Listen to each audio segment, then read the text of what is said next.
is a pretty easy cross.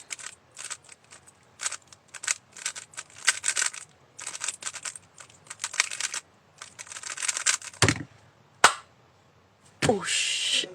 I think I bought my PB. Wait, I gotta check.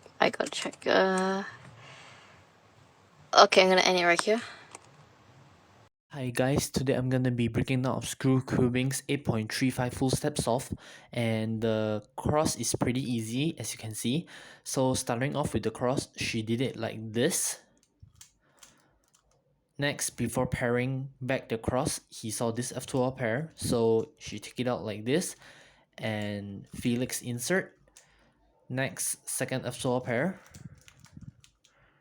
third F12 pair, and final F12 pair, OLL, and PLL.